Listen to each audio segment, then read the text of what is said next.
So just like every other person in America, they don't want to go to Buffalo. What kind of sucks though for them is that they will be put in their own bubble. Then if they leave Toronto, they're moving away from their family, so they're the one team that has a different set of circumstances than everybody else. And I don't know how,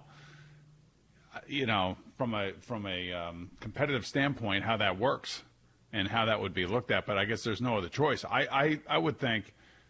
Man, where else could they go? Well, Pittsburgh is one place that they're looking at. Other than that, what's the closest place to Toronto? Boston? They're not going to play there.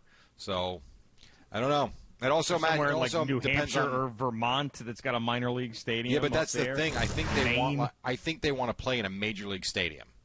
For what? There's no fans coming. No, I have no idea. And by the way, speaking of no fans, Saturday night you had the cutouts behind home which plate. I liked. After I got over it, I liked it. And then, of course, you go to the Yankees. They don't do crap like that.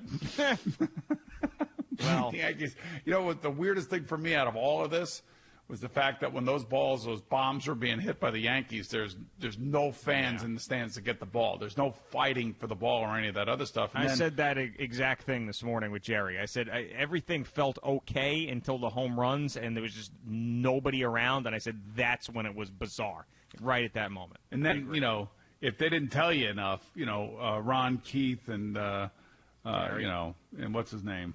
Gary Cohen, yeah, that's right. Yeah. We're in Citi Field, and they kept telling us that. Yeah, right. They were doing the game from Citi Field. We're here at Citi Field, but you wouldn't. Well, Michael Kay was doing the same thing on Saturday night too. But you would have never known had they told you. That's how good of a job they were doing. I couldn't agree with you more. But I wouldn't pick on them saying they kept pointing it out because Kay did the same thing and he was tweeting about it as well. Well, then screw him too. Then all right.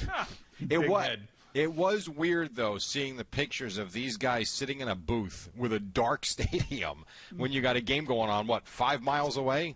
Now, are John and Susan at the games? I thought they were. I don't know the answer. I saw a picture of them, and it looked like that they were in the same booth together. I'm assuming that there must have been plexiglass between them. But I think that was for the photo, because Susan even mentioned during the radio show she had done on Sunday mornings with Howie the last few weeks that when the game starts, she was going to be in a separate booth from John. Oh, but I don't know how they are going to the home games. They're probably not going to the away games.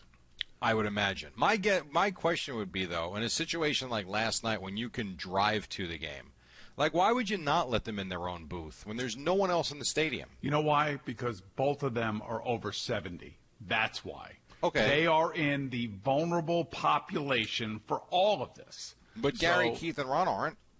I understand that. But I'm just talking about Susan and John in particular.